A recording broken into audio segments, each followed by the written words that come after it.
Merci beaucoup d'être là ce matin sur le salon du Figaro étudiant.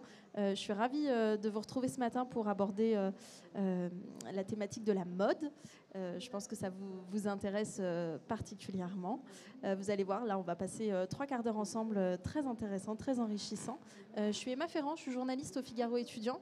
Donc, vous allez voir que moi, je vais surtout servir de porte-parole, on va dire, aujourd'hui. Mais surtout, vous avez vu qu'il y a 2 personnes autour de moi qui vont bien parler de la mode, bien mieux que moi.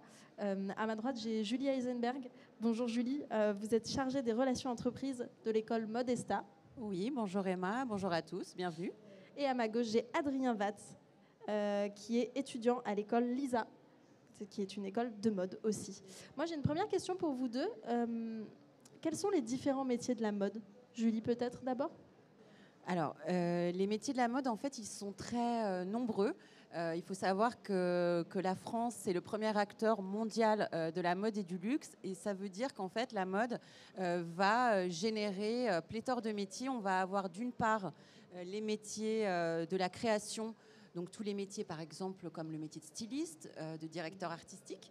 Et on a également les métiers du savoir-faire, les métiers de la main, comme le métier de modélisme. Peut-être on y reviendra tout à l'heure avec Emma. Et puis, il y a également tous les métiers de la filière fashion business. Fashion business, qu'est-ce que ça signifie? Ça signifie exercer un métier autour du management des industries créatives. Vous êtes attiré par la mode, mais vous n'avez pas forcément l'appétence pour devenir styliste ou modéliste, mais vous pouvez être créatif en étant directeur de l'image. Vous pouvez travailler en communication visuelle, sur le marketing, la stratégie digitale, le développement produit. Voilà, mais ça, je pense qu'on y reviendra tout à l'heure. Donc, il y a beaucoup de métiers dans l'industrie de la mode, effectivement. Adrien, est-ce qu'il y a des métiers qu'on aurait oubliés? Et surtout, quels sont les métiers qui vous intéressent le plus en tant qu'étudiant? Merci. Bonjour à tous déjà. Alors, un métier qui peut un peu réunir le créatif et le deuxième dont vous avez parlé, c'est la 3D, qui depuis le confinement, en fait, c'est quelque chose qu'on découvre et qui est vachement intéressant. Et en fait, qui va pouvoir réunir, par exemple, le métier de modéliste et le métier de styliste, tout ça en travaillant sur un ordinateur. Mais sinon, pour le reste, oui, c'est exactement ce que Julie a dit. Alors l'année dernière, j'étais en spécialisation modéliste à l'ISA. Et cette année, j'ai changé pour passer en 3D, parce que c'est une spécialisation qui s'est ouverte cette année. Et pour être honnête, j'ai justement choisi la mode parce que ça offrait un champ de métier énorme, et c'est cette liberté que j'aime et que j'ai pas encore fait de choix particulier pour l'instant. En général, pour travailler dans la mode, on passe par une école de mode. Donc vous en représentez 2 aujourd'hui, mais il y en a plein. Julie, comment on fait pour intégrer justement une école de mode? Alors là, je m'adresse aux parents et aux étudiants. La mode, ça peut être quelque chose... Bon, moi, je ne suis pas concernée parce que je viens effectivement d'une famille où la mode a toujours signifié le travail, le business, puisque je viens d'une famille d'entrepreneurs de la mode. Donc c'est vrai que pour moi, je n'avais pas cette appréhension-là. Mais j'entends souvent des parents qui disent « Oui, la mode, mon Dieu, qu'est-ce que c'est, quelle horreur !» Voilà, ça peut effectivement faire peur. Mais non, en fait, la mode, on va former de véritables professionnels. Ça, on y viendra tout à l'heure. Et si vous venez nous voir sur les différents stands, vous verrez. La question, c'est qu'est-ce qu'il faut pour intégrer une école de mode? C'est ça, Emma? Oui. La première chose, j'ai envie de dire que la mode, on a la chance d'être dans une industrie quand même très spécifique. La mode, ça a une valeur patrimoniale, historique, sociologique. La mode, ça nous parle à tous, on s'habille tous le matin. Donc, pour intégrer une école de mode, la première chose, c'est d'être passionné. Si vous n'êtes pas passionné, passez votre chemin, vraiment. Moi, franchement, je me lève tous les matins, je vois le travail des étudiants autour de moi. Enfin, je sais pas, je suis émerveillée. On est dans une industrie où on a la chance de vivre de notre passion. Donc la première chose, c'est soyez passionnés, intéressez-vous à ce qui se passe dans le secteur. Bien sûr, pour vous y intéresser, il faut que quelqu'un puisse vous donner les clés pour avoir les bons sites professionnels, les bons podcasts, les bons comptes à suivre. Donc la même chose, si vous venez rencontrer les écoles tout à l'heure, nous je fais ma petite auto-promo sur le stand de 8. Voilà, on vous expliquera comment faire. Donc nous, on demande de la passion, on demande aussi un début de culture mode, autant que faire se peut. On demande un univers créatif, évidemment. Nous, pour intégrer l'école, on ne demande pas de portfolio, mais on demande à nos étudiants de nous expliquer, parce qu'on veut savoir qui vous êtes, quel est votre univers. Est-ce que vous avez déjà des médiums d'expression? Ça peut être la photo, ça peut être un compte Instagram, ça peut être de la couture, même si c'est mal fait, du collage, de l'upcycling, du dessin. Voilà, amenez-nous tout ça. Donc nous, de la passion, un début voilà, d'univers créatif et de culture mode et de la motivation, et ça se passera très bien. Vous aussi, Adrien, ça s'est passé comme ça pour rejoindre votre école, et peut-être vous avez quelque chose à compléter aussi? Alors il a vraiment fallu me montrer ma motivation aussi. Je pense que ça va avec la passion. Pour mon cas, j'étais pas forcément passionné de mode, plutôt d'architecture. Mais à la différence de l'architecture, la mode est très accessible. Je peux faire un vêtement aujourd'hui si je le souhaite. Une maison, c'est un peu plus compliqué en tant qu'étudiant. Et il y a une notion de mouvement, il y a des notions un peu différentes. Mais on va retrouver beaucoup de points qui sont très similaires entre l'architecture et la mode. Du coup, une passion, mais pas forcément, personnellement, je dirais, dans la mode, mais plus dans l'art, dans la création. Et beaucoup de motivation. Voilà. La motivation surtout. Tout à l'heure, on a évoqué ensemble plusieurs métiers, mais parfois on a un peu du mal à se dire ces métiers-là, où est-ce qu'ensuite on les pratique? Est-ce que, dans quel genre d'entreprise ensuite on peut atterrir une fois qu'on est diplômé? Julie? Alors, nous, c'est vrai qu'en général, quand les étudiants viennent nous voir, ils nous disent, voilà, moi, je veux travailler dans le luxe, parce qu'au début, c'est un premier point d'accès. Entre guillemets, c'est ce qu'on connaît. Hein, on nous parle de Chanel, de Dior, de Schiaparelli, de Vivienne Westwood, par exemple. Mais il faut savoir que l'industrie de la mode est extrêmement vaste. La mode, ça n'est pas que le luxe. Nous, on le répète finalement assez souvent. La mode, c'est un écosystème, c'est une industrie. J'insiste sur le terme industrie. Vous allez avoir tant les marques du luxe, mais il y a aussi, évidemment, la fast fashion, l'entrée de gamme, le luxe accessible. Vous avez aussi ce qu'on appelle les labels créatifs, les marques de créateurs, comme, je sais pas, Louis-Gabriel Nouchi, Marine Serre, ce genre de marques. Et l'idée, il y a aussi les ateliers, les sous-traitants. Et sur la partie fashion business, voilà, bien évidemment, d'autres acteurs comme les sociétés de production pour les défilés, les agences de mannequins, les agences de communication, de design, enfin c'est énorme, les médias. Voilà, on peut exercer dans beaucoup d'endroits. Et l'idée de rejoindre une école de mode, c'est aussi qu'on vous ouvre un peu les chakras, là, de vous dire la mode, c'est pas que ça. Et puis, on va vous montrer et vous allez pouvoir exercer dans beaucoup d'univers, beaucoup de segments aussi. Ne vous focalisez pas que sur un type voilà, de produit, d'univers. Nous, on est là pour vous faire découvrir des choses. Et quand vous allez les découvrir, ces choses, vous allez être émerveillés, je pense. Et voilà, vous allez avoir toutes les possibilités qu'on peut vous donner. Vous, Adrien, par exemple, est-ce qu'il y a justement des univers, comme le dit si bien Julie, que vous avez pu découvrir? Est-ce que vous avez eu l'occasion de faire des stages déjà? Et si oui, dans quel domaine? Alors j'ai eu la chance cet été de faire un stage en Erasmus à Berlin. Du coup, c'est un stage qui se retrouvait un peu entre la création et la communication. C'était carrément même du journalisme à Numéro Berlin. C'est la section allemande du magazine Numéro.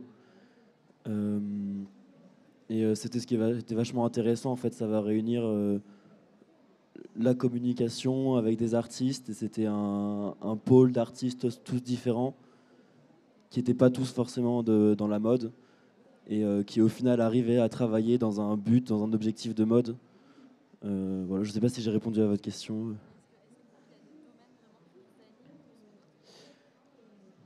Le domaine qui va m'animer, ça va être... c'est très vaste, ça va être créer un univers et pouvoir le représenter. Ça va plus se rapprocher des labels à ce moment-là, je pense. Mais la question d'image est très importante. J'aime beaucoup apporter une image à une création, mais ça peut être ma création ou la création d'un ami. Travailler sur toute la conception qu'il va y avoir autour du vêtement, que ça ne s'arrête pas seulement au vêtement, mais qu'il y ait vraiment toute l'histoire après. Et là, voilà, faire en œuvre faire en sorte qu'à la fin ça rentre bien et que ce soit beau.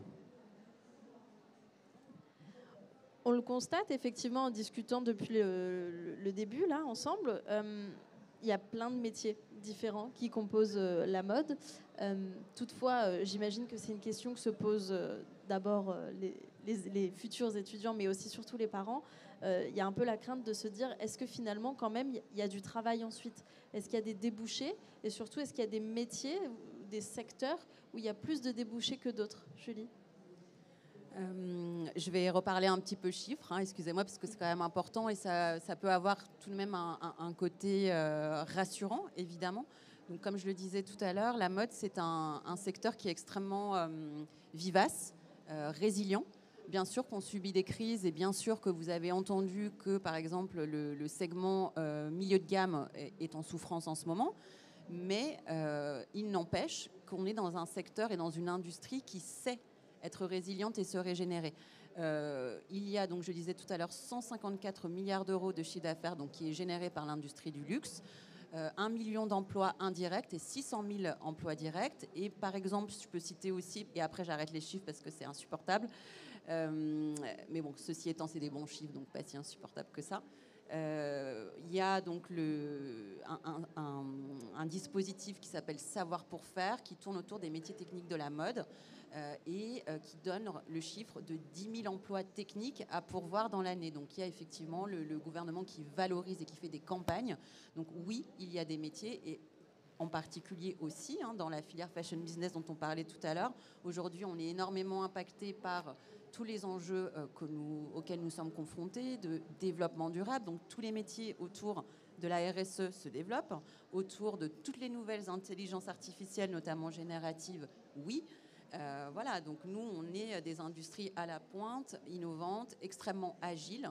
Donc on forme des professionnels qui seront en capacité d'assurer ce type de responsabilités avec voilà, un engagement et une conscience et qui seront voilà, bien dans leur basket et bien dans leur temps et surtout compétents et épanouis dans leur travail.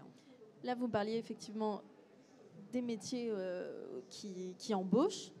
Est-ce qu'il y a aussi des métiers où justement c'est un peu plus compliqué, surtout qui sont très en vogue, très plébiscités, où du coup, je ne vais pas dire forcément où il faudrait s'en détacher, peut-être s'en éloigner parce qu'il y a moins de débouchés, mais est-ce qu'effectivement, on a une vision des métiers qui plaisent beaucoup, parfois trop?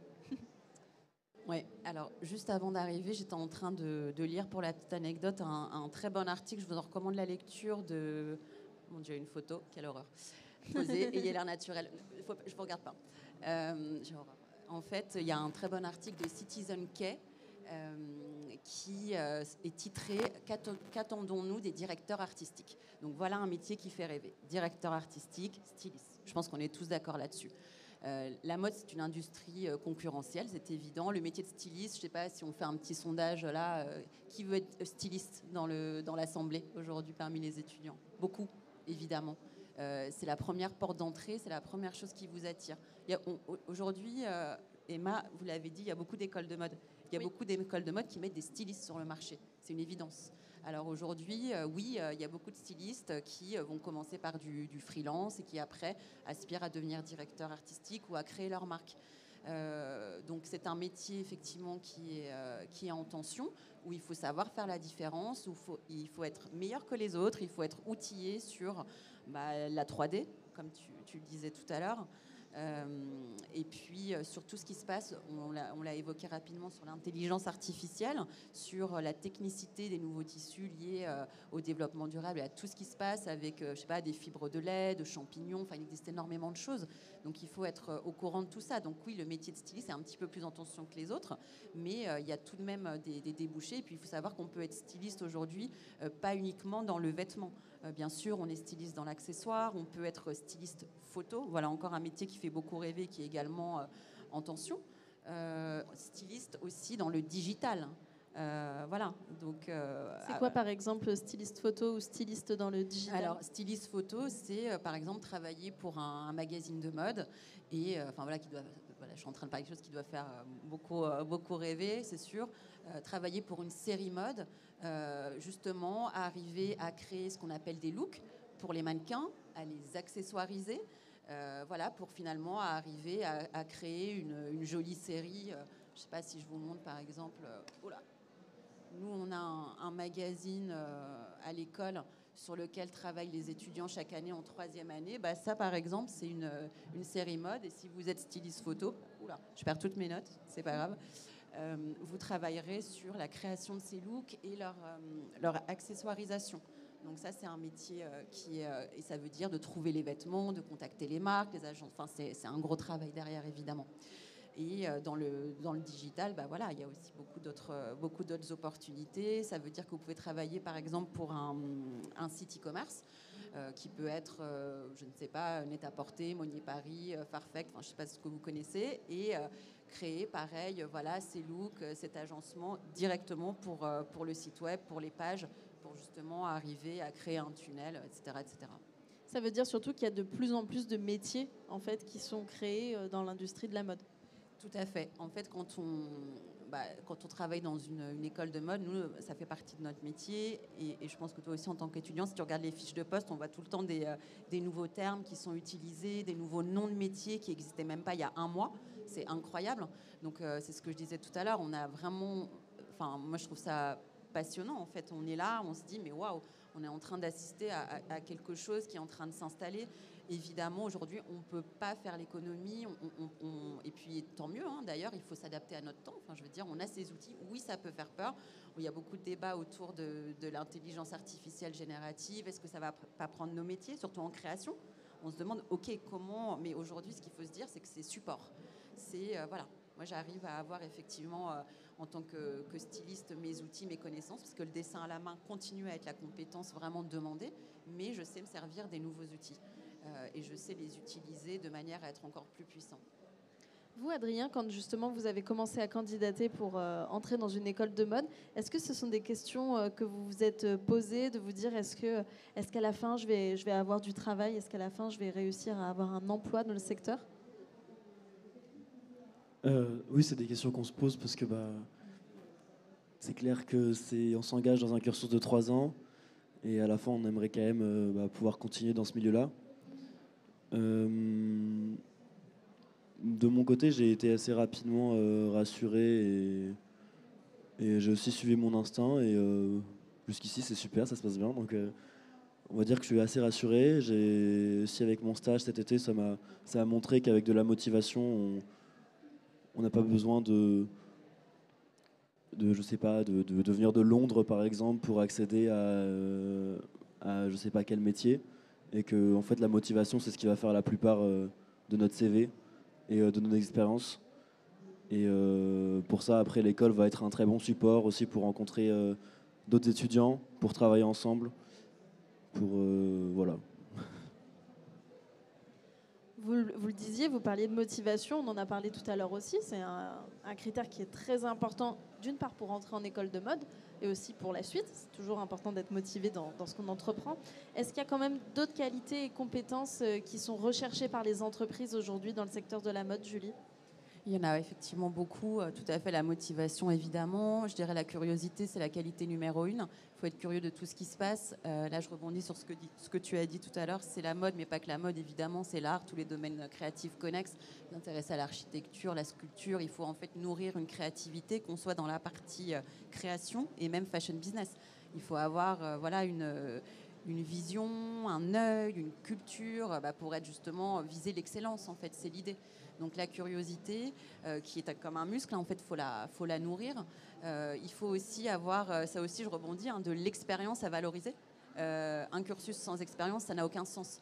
Nous, par exemple, chez Modesta, on a vraiment vocation d'être une école professionnalisante avec à la fois du stage et de l'alternance. Que ce soit voilà, le stage ou l'alternance, il faut pratiquer son métier, il faut pouvoir justement comprendre ce que c'est que de le pratiquer, parce qu'entre voilà, ce qui se passe à l'école et ce qui se passe en entreprise, c'est différent. Et puis on sait qu'aujourd'hui, les entreprises vont rechercher cette expérience professionnelle. C'est extrêmement important parce qu'on grandit, on devient plus mature, on développe son réseau. Et voilà, là, je rebondis là-dessus. C'est aussi développer votre réseau. Et puis, voilà, enfin, ça, c'est, voilà, je dirais avoir donc de la curiosité, de la passion, de l'expérience. Et puis, voilà, vous continuez à développer vos compétences. Ça, c'est évident. Justement, pour rebondir sur les stages et l'alternance, est-ce que ce sont des opportunités qui sont de plus en plus proposées dans les écoles et qu'est-ce que ça apporte? Peut-être, Adrien, est-ce que vous aussi, vous êtes... donc vous avez fait des stages. Est-ce que vous aussi, vous êtes intéressé par l'alternance éventuellement? Alors je sais qu'à l'ISA, on propose aussi de l'alternance. Pour ce qui s'agit des bachelors, si je dis pas de bêtises, c'est pour la communication, pour le fashion business.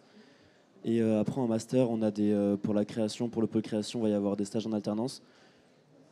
Pour l'instant, j'attends de finir ma 3e année, ma collection à l'ISA, et je me poserai la question après, parce qu'on a encore un stage de 6 mois pour terminer notre cursus, qui va encore me faire beaucoup évoluer. Pour revenir sur la question d'avant, je pense qu'il faut aussi une grande ouverture d'esprit et vraiment ne pas se focaliser par exemple sur des trends, mais vraiment aller rechercher, faire beaucoup de recherches, aller regarder ce que vont faire des artistes dans d'autres pays, dans d'autres univers créatifs aussi, s'intéresser à l'architecture, au collage, etc. Et vraiment ne pas rester enfermé dans le milieu de la mode. Je pense que c'est aussi une des grandes qualités d'un créatif en général, mais tout particulièrement dans le milieu de la mode, qui aujourd'hui est quand même un milieu qui évolue très rapidement, surtout ce qu'on peut voir avec les trends actuellement, faut être très réactif. Julie, vous pouvez nous en dire un peu plus sur les stages et l'alternance aussi?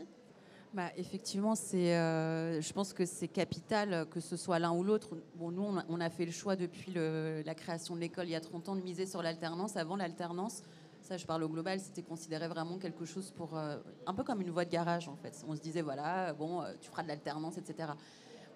Nous, les fondateurs de l'école, se sont dit dès le début, c'est intéressant, il faut pratiquer. Avant, ça ne se faisait pas vraiment dans l'industrie de la mode. Nous, on l'a toujours fait et on est très contents parce que effectivement, nos étudiants aujourd'hui ont une très belle expérience. Il faut savoir que quand vous êtes alternant, vous êtes salarié.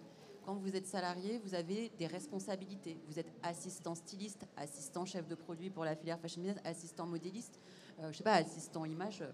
Donc vous avez des responsabilités, vous pratiquez, vous continuez à vous former en parallèle. Donc ça veut dire que vous développez un réseau. Et l'alternance versus le stage, bon, déjà d'une, c'est complémentaire. On ne peut pas faire d'alternance si on n'a pas fait de stage avant, ça ne marche pas. Et puis ça vient chez nous en tout cas, clore un cursus. Ça vient vous faire monter en compétences et surtout le taux d'employabilité à l'issue des études, pour le coup, grimpe en flèche parce que l'entreprise d'accueil va souvent vous proposer un poste où vous avez envie de faire autre chose, etc. Vous allez ailleurs et effectivement, c'est tout à fait attendu aujourd'hui par les recruteurs d'avoir ces années d'expérience. Chez nous, c'est 1 à 2 années d'expérience professionnelle et ça se valorise. Et en plus, ça vous permet... petite cerise sur le gâteau tout de même, de percevoir un salaire de la part de votre entreprise d'accueil tout en faisant financer vos études par cette même entreprise via son organisme financeur, ce qui n'est pas négligeable. Il y a aussi un autre élément qui est important, et ça très tôt, c'est faire son réseau, apprendre à rencontrer des professionnels et surtout à faire fructifier parfois cette rencontre. Comment on s'y prend? Quand est-ce qu'on s'y prend? Et auprès de qui, surtout? On s'y prend tout de suite, maintenant. Moi, je ris souvent avec les étudiants. Je les crois, je dis alors, tu as combien de personnes sur ton LinkedIn? 8. Non, mais quelle horreur, mais jamais de la vie. Non. Enfin, je veux dire, on a tous des amis. Enfin, déjà, j'ai envie de dire, le premier cercle. Vous venez d'une famille, vous avez des amis, vous avez fait un stage découverte, un stage d'observation, vous avez eu un job étudiant. Donc tous ces gens-là, il faut les demander sur LinkedIn. Et ensuite, on va commencer à aller chercher de la connexion avec des gens qui nous intéressent. Et sachez que ça, on a toujours un petit peu l'appréhension de se dire, mais oh là là, mon Dieu, comment je vais contacter cette marque? Qu'est-ce qu'elle va penser? Je suis qu'un étudiant. Mais non, pas du tout. En fait, un professionnel, souvent, bon après, il y en a qui n'ont pas envie, qui sont désagréables, hein, voilà. Mais en fait, ça arrive assez peu. Quand on va chercher une connexion LinkedIn, par exemple, là je parle de LinkedIn, mais il y a aussi la connexion dans la vraie vie, hein, juste de rencontrer quelqu'un et d'échanger avec, et de dire, voilà, bonjour, sur LinkedIn par exemple, je suis étudiant en école de mode, j'aimerais échanger sur votre métier. Hop, on envoie l'invitation. Franchement, 9 fois sur 10, la personne vous accepte dans son réseau. Donc on se met des objectifs, on se dit, ok, voilà, là je sais pas quel âge vous avez, mais vous devez avoir un profil LinkedIn qui est à jour, vous devez être actif dessus. Enfin, nous, on vous apprendra à le faire. Vous pouvez déjà commencer. Voilà. Et puis, il faut aller voir des expos, rencontrer des gens, des événements, des festivals, faire un maximum de choses et connecter. Le réseau, c'est la base de tout. C'est via votre réseau que vous allez trouver un job, que vous allez trouver un stage, que vous allez trouver un partenaire quand vous allez monter peut-être votre marque, je ne sais pas. Voilà. Donc, le réseau. Adrien ? C'est vrai que le réseau, c'est central aujourd'hui. Par exemple, il y a 2 semaines, j'ai pu participer à ma première exposition et ça s'est fait clairement grâce au réseau que j'ai acquis à l'ISA, par exemple, à mon école, à l'ISA. Quand je regarde tout le réseau que j'ai pu créer cet été lors de mon stage à Berlin, c'est juste énorme, c'est une expérience dingue et je sais que en plus d'être un réseau, ce sont de vraies connexions que j'ai pu créer. Je sais que je peux retourner là-bas et que potentiellement je pourrais peut-être travailler là-bas après. Et c'est d'un côté, c'est une forme de sécurité, même si c'est pas forcément ce que j'ai envie de faire après.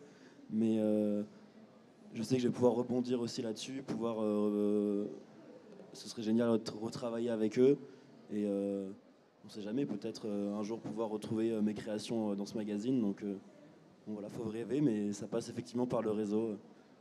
Et pour ça, les stages, c'est central. Au-delà des compétences, des qualités qu'on peut mettre en avant sur son CV et au-delà aussi justement du réseau, des expériences qu'on peut avoir, il y a aussi souvent la question d'entreprise qui revient lors d'un entretien, c'est la question du portfolio, du book. Est-ce que Julie, vous pouvez nous expliquer un peu ce que c'est et justement comment on le construit aussi ? Alors le portfolio, effectivement, c'est essentiel et on apprend en fait à le construire quand on intègre une école de mode. Enfin, nous, on n'en demande pas à l'entrée. Si vous en avez un, tant mieux, mais voilà. Et vous allez apprendre justement à créer donc, cet outil qui vous permet, donc portfolio ou book, de mettre en valeur donc, votre univers, vos créations, mais pas seulement. L'idée d'un book, c'est aussi de montrer qu'on est capable de s'adapter à un univers créatif qui est loin d'une autre, qui est différent, qui est commercial. Donc on montre ce qu'on est capable de faire, on montre son coup de crayon, on montre sa maîtrise des logiciels d'infographie, pas seulement par exemple pour un styliste, mais on va aussi montrer son aspect technique, parce qu'il faut savoir qu'un styliste, c'est également un technicien. L'un ne va pas sans l'autre. La mode, pardon, pour le lapsus, c'est pas l'art pour l'art, c'est un art qui a vocation à être commercialisé, d'accord ? Donc, le styliste, il a aussi des impératifs, je dirais, commerciaux, d'accord, techniques. Il n'est pas tout seul, il n'est pas là en train de partir dans des délires dans son studio. L'idée, c'est que ça soit vendu derrière. Donc, dans le portfolio, voilà, il y a du mood board, il y a effectivement du coup de crayon, il y a de l'infographie, il y a de la fiche technique, il y a plein de choses. Et puis, le portfolio, je termine là-dessus, il peut aussi être utilisé on n'y pense pas forcément, mais par les étudiants en fashion business. Un étudiant en fashion business, par exemple, qui veut travailler en communication visuelle, en presse, il peut aussi se constituer son book.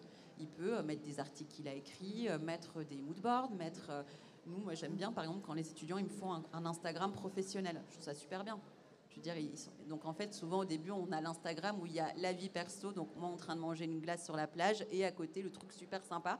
Donc il faut juste nettoyer ou en faire un deuxième, juste professionnel, et là déjà de mettre ça sur son CV, ça c'est un début de portfolio. Et puis après, il existe plein d'outils, de sites, mais ça, votre école vous donnera toutes les clés et tous les outils pour arriver à faire un beau portfolio en PDF, mais bien évidemment en ligne aussi. C'est la base. Vous, Adrien, vous avez un portfolio ? Et comment vous l'avez fait ? Alors j'ai créé mon portfolio pour la recherche de mes différents stages. J'en avais un aussi à l'entrée de l'ISA. Je ne sais pas si c'était demandé, je crois, je sais pas. Mais en tout cas, alors le tout premier portfolio que j'avais fait, je l'ai vraiment fait, je crois, sur les Google, sur les documents Google qu'on peut trouver sur Internet. Donc c'est vraiment accessible à tous. Maintenant, le nouveau que j'ai fait, j'utilise Adobe, la suite Adobe. C'est vachement efficace, il y a des logiciels comme InDesign, mais aussi ils ont un site fait exprès pour les portfolios. Et aujourd'hui, le nouveau portfolio que j'ai, je l'ai fait sous forme de magazine. Mais je pense que c'est quelque chose de très très important parce que ça va être notre carte d'identité créative. Et en plus de montrer notre savoir-faire, ça va aussi montrer toutes nos références. Et du coup aussi, est-ce qu'on correspond au monde, par exemple, de l'entreprise? Je sais que moi, personnellement, il y a des entreprises dans lesquelles je pourrais pas travailler parce que bah, juste, c'est pas mon monde et elles voudraient pas travailler avec moi, je voudrais pas forcément travailler avec elles parce que je n'arriverai pas à travailler avec elles parce que c'est pas du tout mes références, mon envie, etc.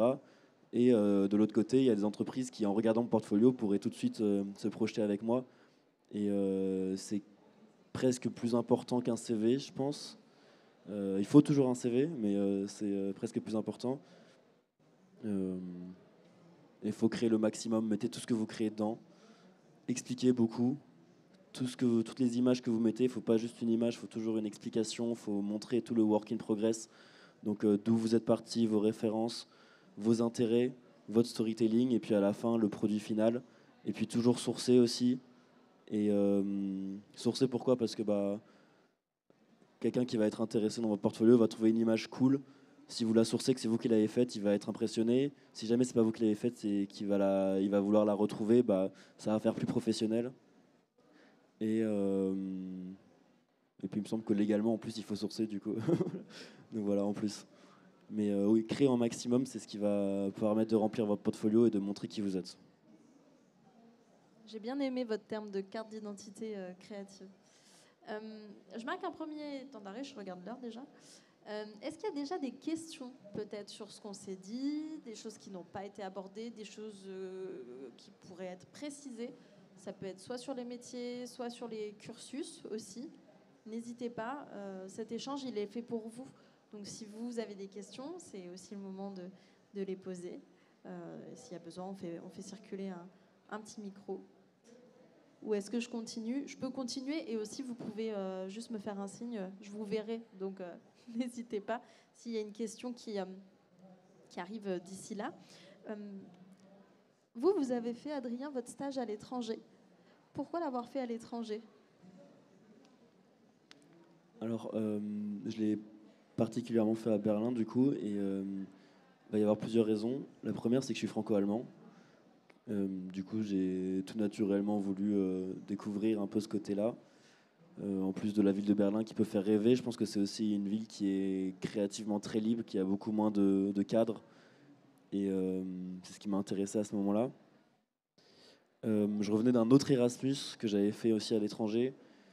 Et du coup, je voulais continuer à exercer tout ce qui était langues étrangères.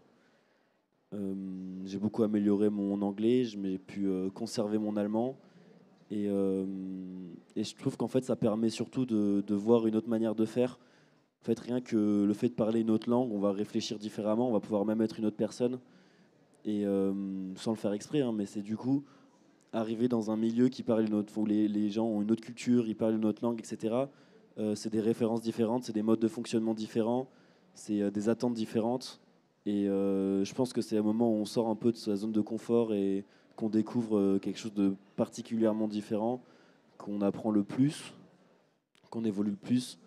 Et bah, je suis très content parce que c'est totalement ce que je recherchais et c'est ce que ça m'a apporté. J'ai évolué, mais d'une manière incroyable.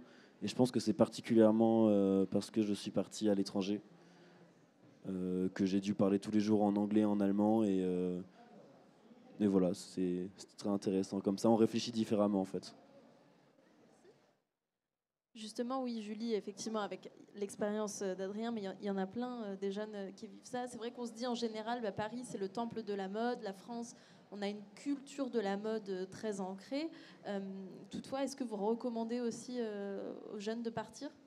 Oui, tout à fait. Nous, on leur recommande de partir et avant même cela, on leur propose aussi en fait, on a la chance chez Modesta d'avoir des écoles partenaires et des écoles qui font partie du même groupement d'écoles que nous qui sont à l'international. On a une école de mode, par exemple, en Espagne, qui travaille beaucoup sur le développement durable. Donc, nos étudiants, par exemple, en 3e année, vont travailler sur un projet mode autour du développement durable avec des étudiants d'autres cultures. Donc ça, comme tu le disais, c'est très important parce que ça donne une ouverture d'esprit. On ne travaille pas du tout de la même manière dans les autres pays. Donc ça permet aussi de se challenger, de sortir de sa zone de confort, entre guillemets, de se mettre en danger. parler une autre langue, ça c'est super. Le stage, je suis à 100% d'accord. Nous, on le préconise aussi, on accompagne nos étudiants dans toute cette démarche de recherche qui est parfois un petit peu plus ardue parce que qu'on aille, voilà, effectivement, c'est pas pareil d'aller faire son stage à Berlin, à Londres, je sais pas, au Mexique ou à New York, c'est pas la même chose. Donc ça, il y a des démarches particulières, il faut les connaître, mais évidemment, oui, un stage à l'international, une expérience quelle qu'elle soit, c'est très important. Donc nécessaire et il faut le faire. Et nous, on l'encourage et on le pratique aussi tous les ans, avec des échanges aussi. Ouais. Toujours pas de questions? On continue. Oui, bien sûr. Si jamais vous passez au stand de Lisa, il y a la présidente du BDE qui a aussi fait un stage à l'étranger, non, un Erasmus à l'étranger, Mélissa, qui est partie 6 mois en Erasmus à Santiago, enfin Santiago de Compostelle, ouais, en Espagne du coup. Si jamais vous voulez parler avec elle, je pense que ça peut être très intéressant aussi. Merci beaucoup. Est-ce qu'il y a des sites ou des organismes en particulier où on peut chercher justement des offres, soit de stage, soit d'alternance, soit d'emploi après, Julie?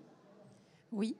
Lesquels? Alors, on appelle ça des job boards. Donc, évidemment, il y en a. Donc, sur les job boards classiques, type évidemment LinkedIn, Indeed, là, vous allez trouver aussi des offres mode. Donc, après, il faut apprendre à les chercher aussi, mais ça, on vous l'expliquera. Et après, il y a des sites qui sont dédiés aux professionnels de l'industrie de la mode ou aux professionnels en devenir que vous êtes. Par exemple, Fashion Jobs, qui a aussi le pendant information qui est Fashion Network. Là, il faut absolument s'abonner à la newsletter, j'en profite. Vous aurez tous les matins l'actualité de l'industrie de la mode dans votre boîte mail. Donc ça, faites-le, je vous y invite. Il y a aussi donc, Fashion United. Il y a un très bon site qui s'appelle The Business of Fashion. Là aussi, vous avez effectivement une rubrique carrière. Vous avez évidemment toutes les marques et les groupes de luxe qui ont également leur propre page carrière. Donc là, vous pouvez aller voir aussi. Voilà, il y a énormément de sites dédiés sur lesquels vous pouvez trouver des postes en mode, mais également sur les sites généralistes. Puisque la plupart il y a aussi Welcome to the Jungle pour voilà, les offres un peu plus... Bon, c'était plus dédié aux startups, au digital, mais aujourd'hui, ça s'est largement développé à tout le reste. Mais voilà, il y en a énormément, oui. Est-ce qu'il y en a d'autres qui auraient été oubliés par Julie, que vous avez l'habitude d'aller? Alors, je pense que Julie a dit vraiment le plus important, mais j'aimerais rajouter que vous êtes à Paris, profitez-en pour vous rendre directement au siège des maisons. Ça va montrer votre motivation parce que, par exemple, The Business of Fashion, c'est génial comme site, ou Fashion Job, mais vous êtes quand même en concurrence avec beaucoup de personnes de toute la France. Là où, si jamais vous vous rendez, vous allez déposer votre portfolio vous-même. Ça va, en fait, vous allez sortir du lot. N'hésitez pas à rappeler après aussi, je pense. Ça va faire une grosse différence. Et personnellement, moi, mon stage, je ne l'ai pas eu tout trouvé sur un site. J'ai vraiment appelé plusieurs fois à l'entreprise. Et au bout d'un moment, ils ont accepté de me prendre. Mais profitez du fait d'être à Paris, quoi. C'est génial. Et voilà. Allez voir directement, allez parler avec eux. Un très bon conseil, merci beaucoup. Est-ce que justement vous avez un dernier conseil à donner aux jeunes qui sont face à nous, qui peut-être se questionnent? Est-ce que finalement une école de mode c'est fait pour moi? Comment je peux réussir? Oui, oui, ça marche. Je pense que la première chose, c'est vraiment de vous dire est-ce que est-ce que c'est vraiment ma passion? Finalement, je pense que c'est le plus important. Je pense que c'est un énorme luxe de pouvoir vivre de sa passion aujourd'hui. Voilà, on n'est pas tous logés à la même enseigne. Des fois, on se lève le matin, on n'aime pas trop ce qu'on fait. Voilà, c'est pas très rigolo. Et puis, on va le faire longtemps, de plus en plus longtemps.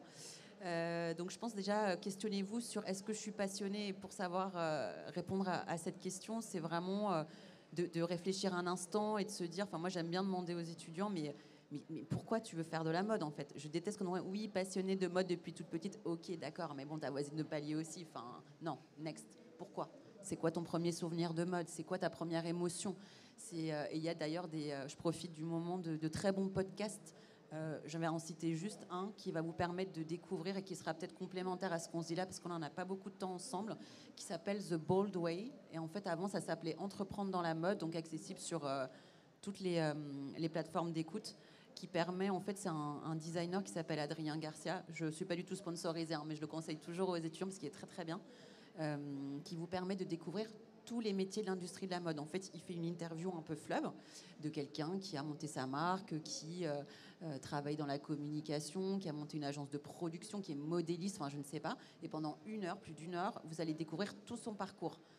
Par où je suis passée, ce qu'il faut faire, mes difficultés, comment... voilà, c'est génial. Enfin, moi, personnellement, à votre âge, j'aurais adoré, 30 ans de gagner. Enfin, voilà. Voilà, donc le conseil, c'est ça, c'est réfléchissez à votre motivation et si vous êtes vraiment motivé, donnez-vous les moyens d'y arriver. Et pour vous donner les moyens, ça veut dire travailler, développer votre univers créatif, comme tu l'as très bien dit. Moi aussi, j'ai bien aimé ton expression de carte d'identité créative. En fait, la mode, c'est aussi développer une singularité. Tout le monde n'est pas fait pour travailler, tu l'as bien dit, dans toutes les entreprises. Je sais pas, demain, c'est très bien. Tu vois, la Halo Vêtements, c'est très bien, mais c'est pas pour toi. Enfin, là, je te regarde, je pense pas que Enfin, après, je peux me tromper, je ne sais pas, mais bon. Mais il faut développer ça, il faut savoir où vous avez envie d'aller, il faut aussi vous donner les moyens, donc vous cultiver.